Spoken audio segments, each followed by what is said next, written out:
everybody. So, March break came and went, and I have no idea what happened in between. I spent the entire week working on my book, just editing and going over it again and again and again, and sending it to people to have them look over it. And it came back with something like 6,000 different edits by now. So that is what I've been doing. And now I'm back in school and taking a break from my school assignments and those responsibilities to make this video, because I think I was just gonna go nuts if I didn't make some sort of video. So my book has gotten to the point where I have collected a little bit over 100 stories, and you guys know that I wanted to do at least 99 stories in this book.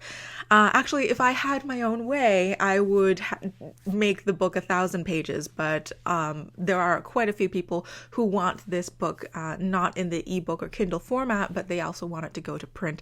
So I have to cull down the stories and make it a little bit more focused so that it will actually be able to be printed and not cost like $50. And this actually breaks my heart, because there are so many people who have taken the time to write me these stories and, sign the permission forms and get compensated for their stories.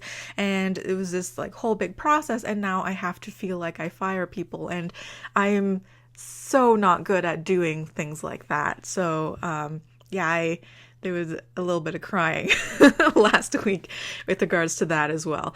But because the audience, the people who are actually interested in corsetry, within the corset community, you are the people who are going to be reading this book. I want to know what stories are you most interested in reading. So if I just pull up the manuscript right now, I can tell you what the general chapters are going to be on, just like a little bit of a preview. So there's going to be a chapter on back injuries and other types of injuries from people who use the corset as structural support.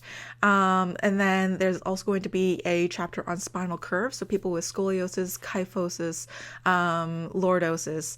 There's also a chapter on post-surgical abdominal weakness. So people who have had multiple abdominal surgeries, and so they just don't have that tone to hold themselves up anymore. There's also going to be a chapter on breast support, and another chapter on weight loss and lifestyle, people who started wearing the corset and they did have a change in the way that they ate, or maybe in their the way that they treat themselves on a daily basis.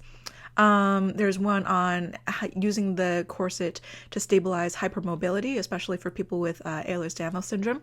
There's a general chapter on people with disorders and disabilities. There's quite a few of them. Actually, if I look here, 1, 2, 3, 4, 5, 6, 7 people in that chapter, so 7 stories. And they go into some detail about how they use the corset to help with their various conditions.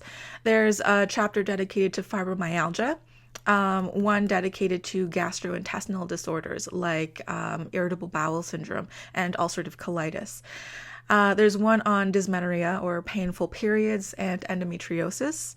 There's one on people using the corset literally as armor. So this one is probably one of my favorite chapters, because there were some people who were in car accidents, and their doctor said that if they were not wearing the corset at that time, they could have had broken ribs, they might have been paralyzed. There's quite a large chapter on body positivity, and I should say with this particular chapter, I guess I should issue a trigger warning, because some people do talk about their eating disorders and their body dysmorphia in this particular chapter.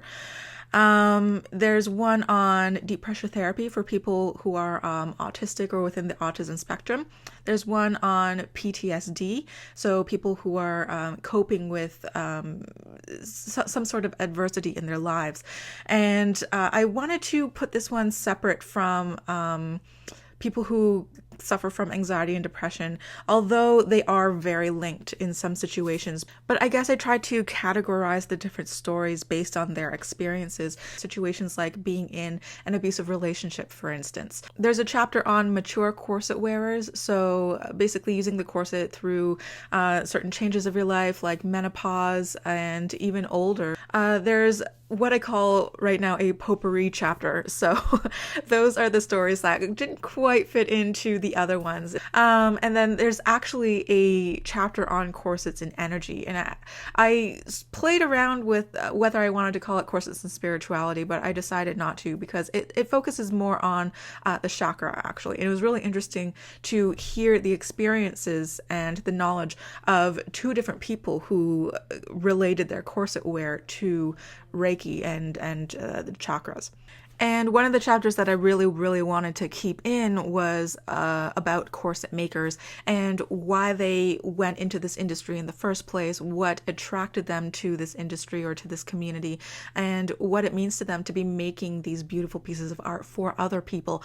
But yeah, I'm working with an editor right now who's a professional. He's worked on books before, and he really feels that this particular book should focus primarily on the therapeutic aspect of corsetry.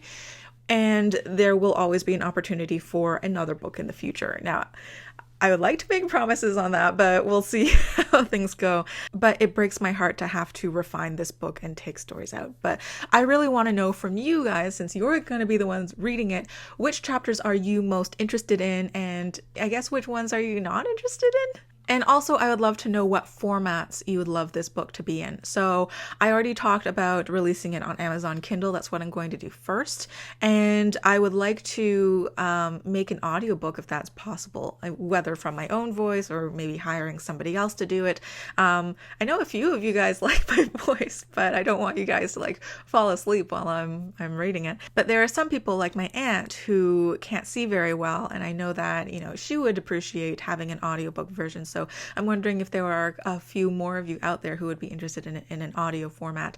I already mentioned about it going to print, and that's sort of the primary reason why the book has to be shortened. And I really hope that I can still keep at least 99 stories in the book, because that was like the number I was going for. But I know a couple of you asked for other versions, like having it available on iBooks and in the Nook.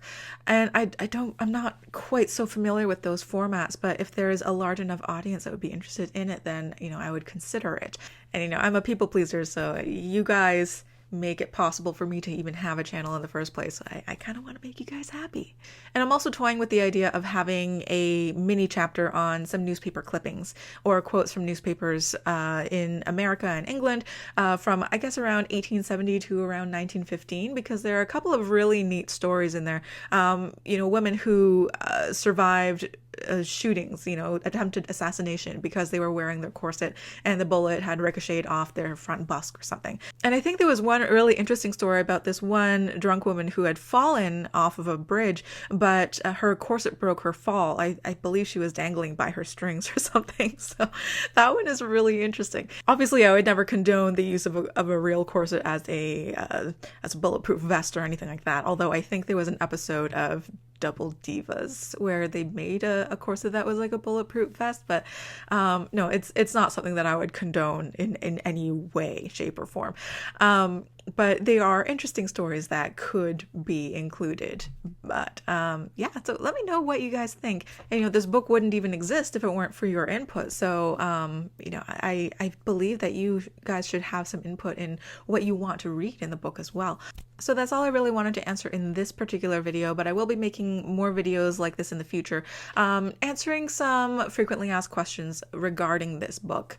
I feel that they deserve a little bit of attention and answering your questions, like, why didn't I write this book exclusively on my own? Why did I want to make it an anthology in the first place? And also, why write a book in the first place? Why did the Solace Project need to exist. I will go back to making real corset videos soon, I promise. Hopefully this whole project is going to be wrapped up next month.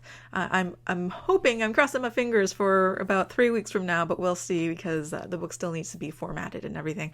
And then the audiobooks and the printing formats will come later, obviously.